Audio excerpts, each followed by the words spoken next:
Cheers and welcome to Bitter Reality Brewing. Yeah, you can tell how many takes I've had based on how low the beer is. Okay, this video is way overdue, and I do mean way overdue. You can take it as a review of the Blichmann Glycol system. You can take it as a pros and cons of owning a glycol system. You can take it as a, hey, here's some great recommendations if you're considering a glycol system and why you should, and maybe why you shouldn't. And honestly, before I did this video, I was gonna do two separate videos. One's gonna be why you should get a glycol system, and one was gonna be why you shouldn't get a glycol system. And I was gonna release them at the exact same time and let you figure it out. I decided against that, although it's still kind of entertaining that I didn't do that. I think it would have been kind of fun. It may have confused some people, but that's okay. First of all, my apologies for not having this video sooner. I wrote a lot of this stuff 6 months ago and didn't even realize until a few minutes ago that I bought the they didn't ship it to me. I purchased the Blichmann Glycol system the very first week of May 2023. My apologies, this video is way overdue. And I will tell you one little sneak peek in this video. This is some of the best beer. I mean, my beer, yeah, just amazing using the glycol system. So what are we gonna cover? What are we gonna cover? I know. First of all, I tried to lift the whole thing up here, but it was too heavy. I was gonna either spill it or break it, and I don't wanna damage the system and be like, hey, I broke it. Yeah, no, bad video. So I'm gonna show anything over here that I don't have physically to show you. I do have a lot of little items I can physically show you, but what we're gonna cover, and I will let you know, the majority of the pros will probably be directly to the Blichmann Glycol system, but some of them will be for any glycol system. The cons, that's gonna cover pretty much any glycol system. And there is like one line, I think, where I'll mention the Blichmann specifically, so that way you can take that information with a grain of salt and whatever. Recommendations, that doesn't matter what type of glycol system you buy. Those recommendations are my recommendations, and they are things that I learned. I either did not find this information on YouTube anywhere, I did not find it in documentation, or people casually mentioned one or two of these items and really didn't go into detail of why they were important. And I'll explain why they're important, okay? So first, let's jump right into the video. And yes, I'm gonna glance at my notes because I don't wanna leave anything out for you. Number one, this applies to the Blichmann Glycol system. Like I said, a lot of the pros really do apply to this system. I purchased it. Yes, I bought it.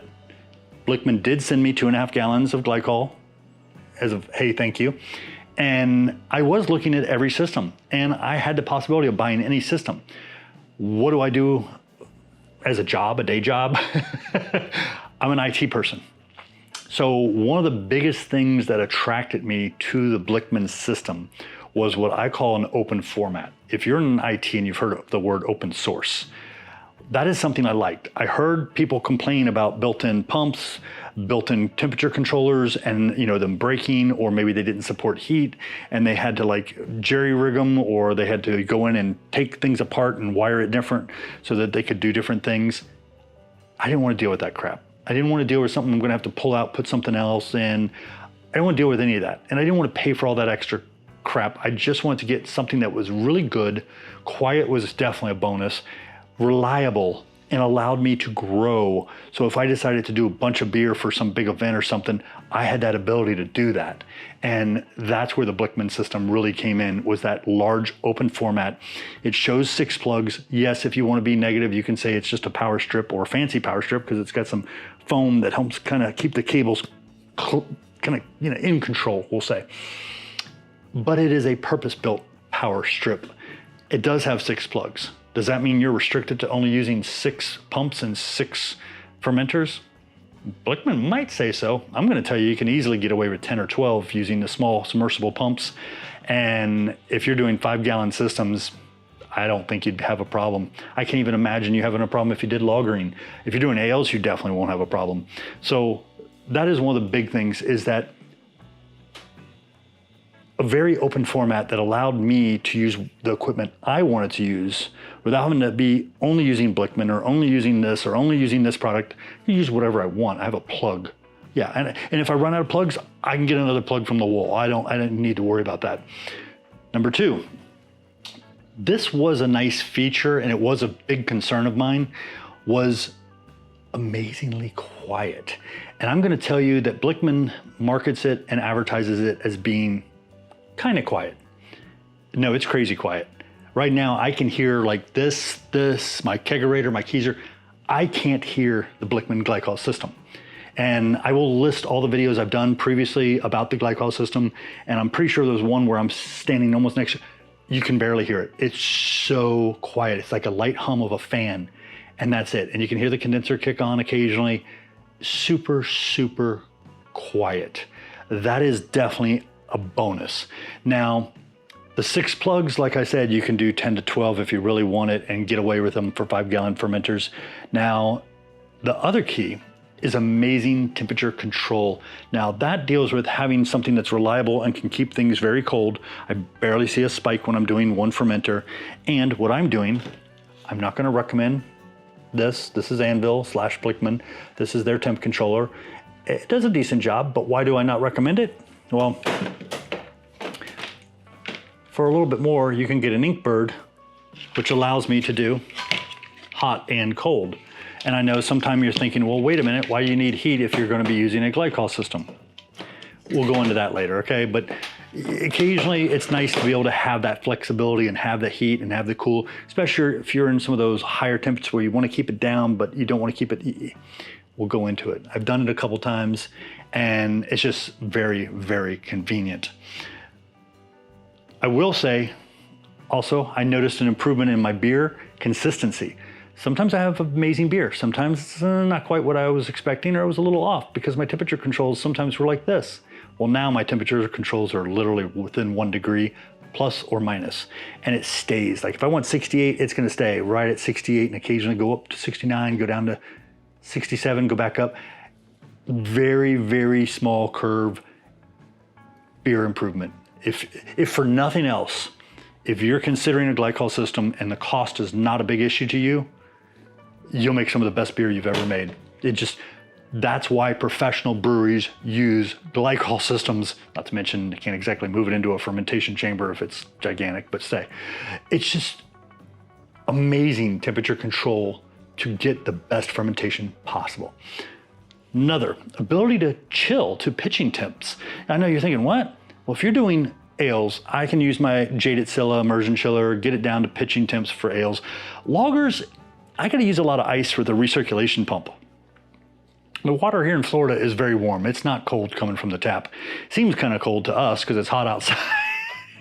Anything's colder than 80 degrees. You know, if it's below 80, it's cold. So that's how we are in Florida. And then, you know, it hits 50 and we're all putting on like 3 layers of blankets trying to sleep at night because it's just too cold for a Floridian. But hey, it's just the way it is. But you can actually chill your beer down in your fermenter to pitch your yeast and not have to waste water or waste ice trying to get those temps down. Ability to cold crash. Yes, that is a huge pro.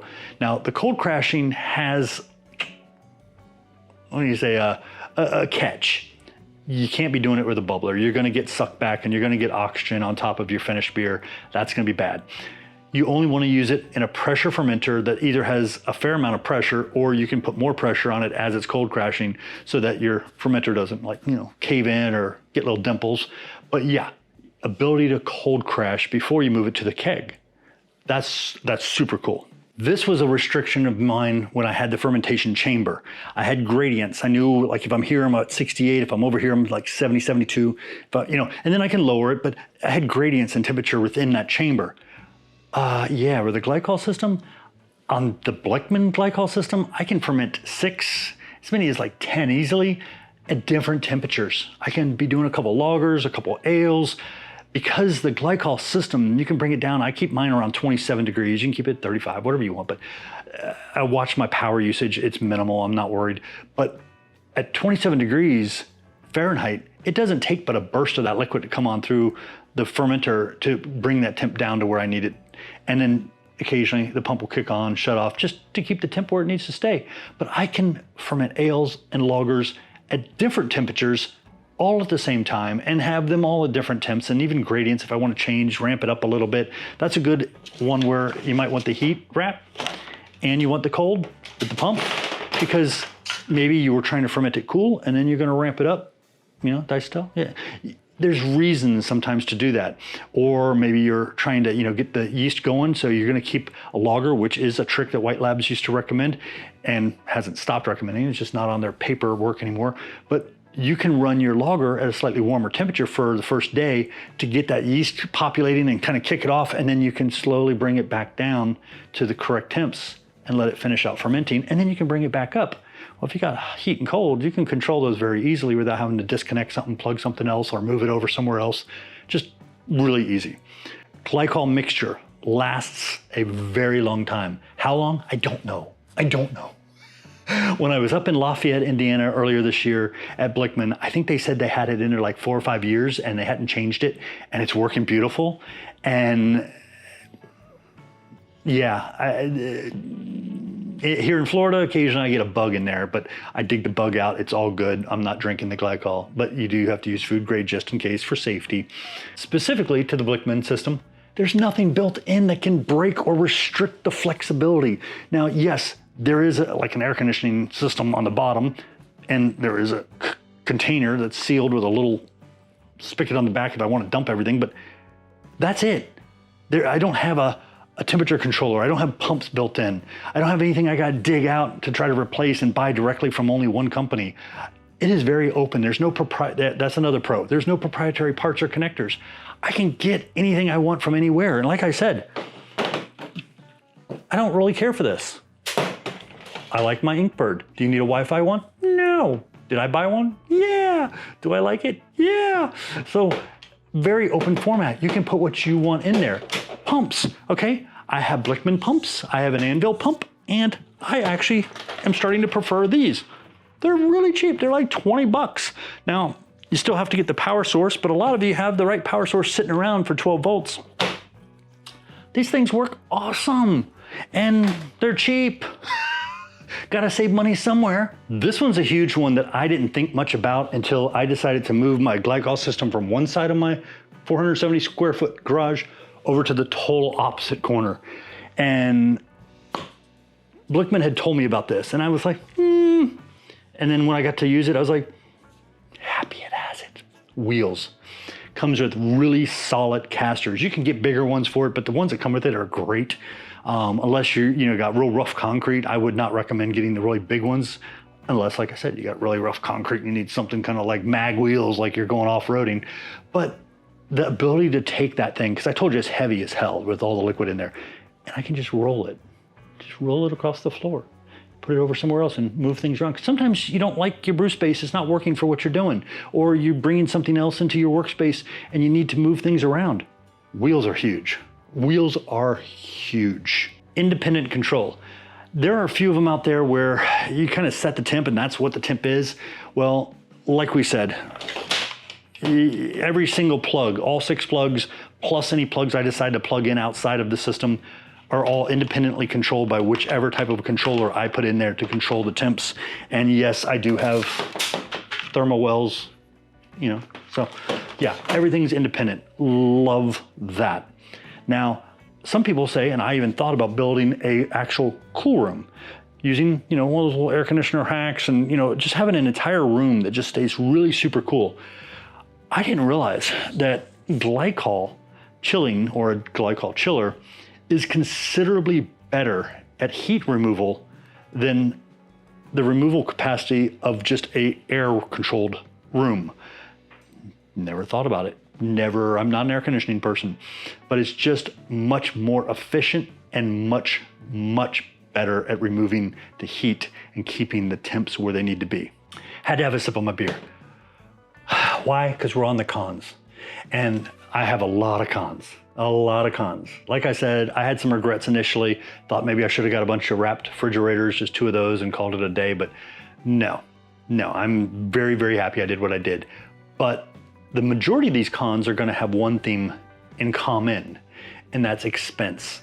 There are a lot more expenses than most people realize getting into a glycol system beyond the actual glycol equipment and glycol liquid.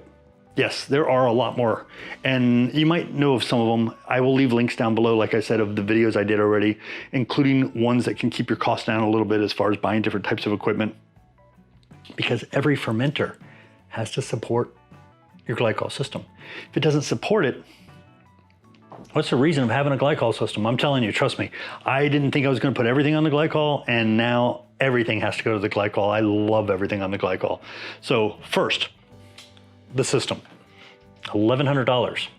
Yes, and even if you're not looking at the Blichmann, it's not much cheaper. I mean, hell, I've seen systems that can only do 2, and yeah, it's about maybe $600, but to me, that just doesn't make sense that I wouldn't just spend more. Now, if you're only ever gonna do 2, and you know you'll never do more than maybe 1 most of the time, then fine. You can save about $400 or $500 right up front. But yeah, $1,100 is a lot of money, and it goes quickly. Shockingly, with everything going up in inflation, it's still the same price it was back then. So it's still a very, very good price. Your initial glycol liquid for like the 2.5 gallon concentrate was $142 from Blichmann. Now there are other companies who sell different types of glycol. I don't know the difference between regular glycol and concentrate. Don't know. I just know I got exactly what I needed. I poured it in, add distilled water, called it a day. I was good. Now, other things you're going to need. Yes, other things you're going to need. You're going to need a chilling coil, assuming that you buy something like, yes, I bought a third one. A Fermzilla all-rounder. Love these things. Absolutely adore them. And yes, that will be an affiliate link down below. But grabbed one of these from More Beer. And if you get one of these, yeah, you can do pressure, you can do non-pressure. But if you want to do glycol, which can also do pressure and non-pressure, and I will say you have to adjust things just right under pressure, or sometimes you get a little bit of a leak. I would not push it over 10 PSI. You're gonna need a chilling coil, okay? And so now you got the Fermzilla all-rounder, let's just call it $80. You got the coil, let's just call that another $40, yeah. Then you're jumping over to the temp controllers, which I will tell you that Inkbird runs deals all the time, but these things are $35 to $40 regularly. Occasionally they put them on sale, like I said, but yeah, 35 to 50 bucks for a good temp controller that can do heat, cold, and has your item for your thermal well. Oh wait, thermal well, that's another $10. Yeah, see how it's all adding up? You're like, oh, 10 bucks, 40 bucks. It adds up, and it adds up very quickly. Okay, I'm not done. You wanna heat your fermenter, which I used like this and some tape, and just put it on the fermenter. Yeah, that's another $32, plus or minus wherever you could buy it. Submersible pump, whether you're using the Blichmann, the Anvil, or this generic one that I seem to start really liking a lot, that's gonna run you anywhere from $35 to $76. That includes the little, because this I think it was like 21, 22 recently on sale, and you still gotta get the 12-volt power plug, which you might have one laying around because I've got several different kinds and I'm pretty sure 2 of them just came from around the house, but that's gonna cost you a little bit more. Now, I do have some, these are gonna be some things in here that are going to be in my recommendations that are gonna be costs, okay? And I'm gonna show you some pictures of what I have set up now and maybe some other pictures so you understand. But when you decide to use hose, you really need to find a hose that's gonna be compatible. I found that trick before I even bought the system. So whether you're buying the Blichmann, the Anvil, or this generic submersible, you buy this, yeah. Instead of using what comes with it, this copper thing, don't need that, I'm using this. It screws right on. And now you can use 8mm Duotite. Yeah, or 9 if you gotta use a different one for the 9. I think this is 8mm. But you gotta figure out, do you want 9, do you want 8? I just go with 8, use the 8. You can have a 5mm inside diameter to allow more liquid through there. It's not a big deal. That the coils aren't massively open anyways. But so you're gonna need tubing. Well, tubing is gonna cost you about 50 cents a foot. That's probably one of the cheapest things. You can buy 39 feet off More Beer for like $21. Okay, so that right there is a considerable amount, and each hose is going to be about 4 to 6 feet based on how you wanna position it in your area. So 4 feet is pretty good, plus or minus. You gotta figure out your measurements before you start cutting, and then you're probably gonna need more if you have more fermenters. But hose insulation. And I know you're thinking, why do I need insulation for the hose? Just trust me on that one. You got 2 issues. 1, you want to keep the cool in. 2, you want to keep the cool in and the moisture out. You don't want all that moisture. And I live in Florida, and I've tried some with and some without the insulation. Without was a nightmare. It was constantly dripping, constantly getting condensation. It's like having an ice drink sitting out on something in the heat. It just drips nonstop. Pain in the butt. So you have to buy insulation for your hoses. Well, that's about $24 for a small roll of that, and you're gonna need a couple rolls of that. So yeah, and I think I got like 1, 2, 3, 4. I think I got like 4. So it's about $100 just in insulation for the hose. So it's a little expensive. It was a small nightmare to slide together. I will tell you a little trick. Should be down in the recommendations. But when you have to run EVA barrier through the insulation hose I'm gonna recommend, you have 2 options. You can either slice the insulation all the way down, pop it right on, and tape it. I want it to look clean. So instead I cut mine half and half because I could only get half on at a time. And I sprayed it down with, yes, Star San. I could have used oil or something, but I didn't want to have any mess behind. So I used Star San and slid it in there, but I can only do half at a time to get it all on there. And I think my hoses are probably going on about 5 feet. So about 2.5 feet of hose insulation on each end. Another item you're gonna need, this is $40. If you're using an all-rounder, well, you're gonna need a jacket. Yeah, you have to have an insulation jacket. If you don't have that, it's gonna be sweating profusely. You're gonna have problems. The pump's gonna have to keep running all the time to keep the temperatures where they need to be, unless for some reason you're in the basement and then you got the heat, so don't worry about it. But other item, which hopefully you have, I know not everybody goes to the beach, but I figure if you go to a lake or somewhere else, a good beach blanket. I have a beach blanket under each of my fermenters. I learned right off the bat. Something that can absorb the moisture and keep the cool in. It's a requirement. Otherwise, you're gonna be mopping every day. So yeah, what was the beach blanket gonna cost you? Like $10, so there's something else in there. Quick disconnects. Oh my gosh. This is something that I highly recommend. It's gonna be in my recommendations. I saw people mentioning that, hey, these are very convenient. No, they're not convenient. They're a requirement, and they run about $20 for 2 pairs. So if you have 2 fermenters, that's gonna cost you $20.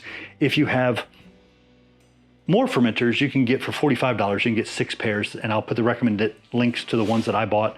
I don't even have the clamps on them. They fit so well into the Duotight, they don't come out. I don't have to worry about them. I will warn you though, and this should be in recommendations, when you take this out, and this, because of the quick connects, has glycol and water mixed sitting in here.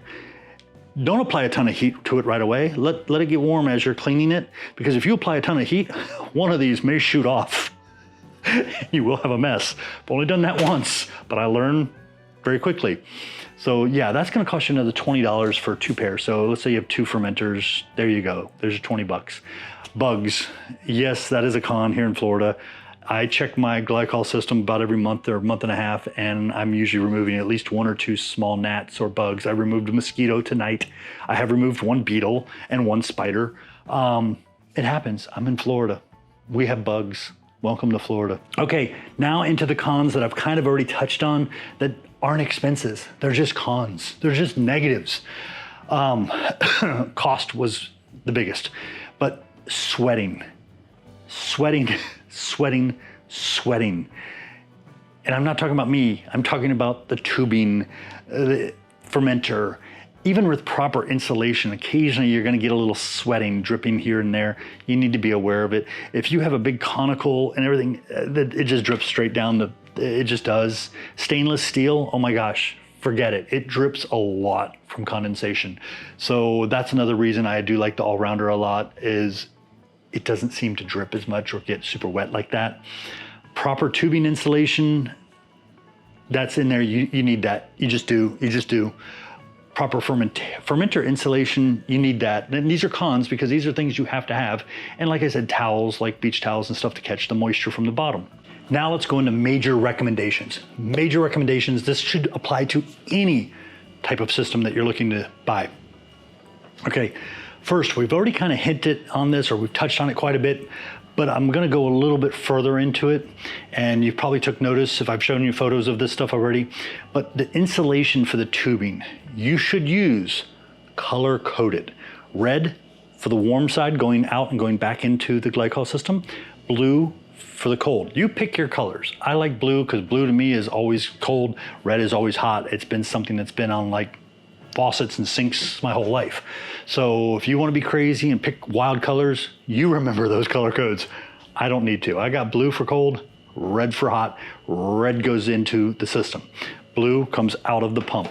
So I know what I'm doing and I know which one goes to which. You want that. I messed up. You want that.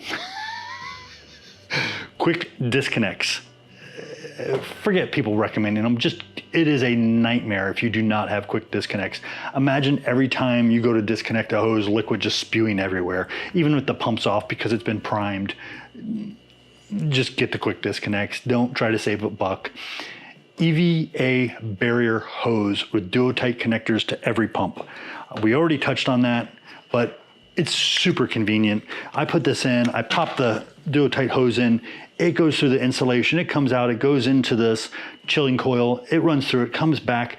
I will say this is something that you'll have to figure out how to do. My hose goes back in, and because the hose is getting cold, it gets very stiff. It's not flexible like it is when you first pick it up. It's super stiff.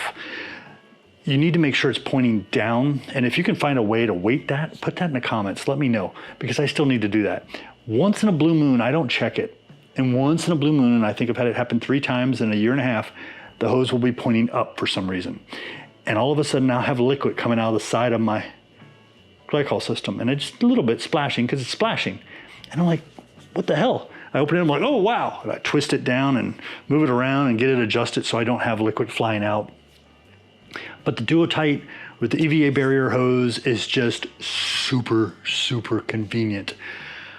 This one's huge because I froze some beer twice. Label, label, label, label, label. Every power cord that I have coming out has a little sticker on it, okay? And that label says 1. And then I have a 1 with Sharpie written on a blue hose, which is the insulation, and I have a 1 with a Sharpie on the red hose. So I know that now the red doesn't really matter because the red's just a return going into the big old dump of liquid. But I know that blue is coming from the pump, that this power connector is coming out of the back because I don't want to have to trace the wires every time. So I have a 1 to 1. I know 1, 1, 1 all goes to the same place. I even have the plugs numbered 1, although that doesn't matter. But I just try to make sure everything. So I have 1, then I have a 2, then I have a 3, then I have a 4. I do have a 5 that I haven't labeled, but it doesn't have insulation on it because I haven't bought the insulation. I only used it one time. It was a hot mess. I need the insulation. But label every cord so that you know this cord goes to this pump and this blue coming out goes to this pump. You won't freeze your beer like I did. Yeah, that was a huge mistake. And like I said, I did it twice. I thought I had it fixed the first time and I did it again because you start the fermentation going and you go to bed. You get up in the next morning, you're like, why is my beer frozen? I know we already covered this, but it's still a major recommendation. If you got something better than beach blankets, let me know in the comments. But something that has high absorption and can help with insulate the bottom. I find beach blankets, fold it in like 4 layers, work beautiful, cost effective, efficient. And what do I do when I'm done fermenting and I move my beer to my keg? I take this and throw it in the wash machine with the rest of the towels. I keep a couple beach towels in my brew space just for the fermentation. If I need more, I go in the house and grab a few more. Yes, I do live in Florida, so there's a beach within distance, but you should have some of these. They just work beautifully. Temp controller. I'm just gonna tell you straight up.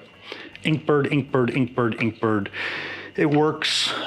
They've been doing it for a long time. It does a great job. Yes, you can verify the calibration and the temperature is good, but I haven't had a problem with an Inkbird in a very long time. I do have one that's off by about 1.5 degrees, but that's not being used for my fermenter, and I know what it's used. It's in my Keyser, but I know what the temperature difference is, so I'm good. But yeah, Inkbird, and check the temps. Make sure it's good. Don't go OCD. If you think everything's off, you need a friend to come over and let them check it because you might be losing your mind. Just saying. Generic pumps. Now this is going to save you some money, okay? Yes, the Blichmann pumps are great. Yes, the Anvil pumps, which are a little cheaper and a little less liquid going through, which you really don't need a ton of liquid coming through, are also a little cheaper. But I've had really good luck with these generic pumps, and they're inexpensive. If one breaks, it's 20 bucks. I chuck it, I can get another one. I haven't had one break yet. And I had one when I started with the Blichmanns and the Anvil, and it's still rocking and rolling. So for $20 or $21 plus, if you don't have some of these laying around that are 12 volt, you can buy a 12 volt connector with a little thing, and you're fine. It's cheap. Like I mentioned, down below, leave me a comment if you find a way to weight the EVA barrier down, like something almost like taking this, connecting it and putting some weight in here so it pulls it down so it doesn't flip up. Other item I will recommend is a heat wrap. The reason I recommend the heat wrap up front is because I went to do a fermentation and realized I might need a heat wrap, and I got lucky and ordered one on Amazon and had it here the next morning by pure miracle. And I was brewing that day and I really, really needed it. I was very happy to have it. Even if you're not using a glycol system because you're trying to run like a Kvike and you want to do it at like 95 degrees Fahrenheit, it's still nice to be able to plug it all into one central location, keep it in one area. The only difference is you're not running the cold liquid, you're just running heat on it, but it's just convenient to keep everything in one spot. So I hope some of this information helped. I'm sorry it was a very long video because there was a lot of information. I had the pros, the cons, the recommendations, but honestly, yeah, minus the first few months of regret due to all the costs, I am very happy that I bought the system I bought. I'm very happy with the system. I'm still using it quite heavily. Just took something off of it yesterday. There's almost always something on there fermenting. That's why I kind of scheduled this video in hopes to set it up here and show you, and then didn't realize how heavy it was, and I don't have anybody to help me, and my wife's not gonna lift it. She has some issues with her arm. So, but yeah, I'll leave links to everything I can down below that hopefully will help you. Maybe save you some money, or maybe let you do some math and go, when can I afford this? Yeah, but other thing, if you get a good friend and they want to buy like the fermenters and all that, and then you buy the system and you all brew together, that can cut your costs in half.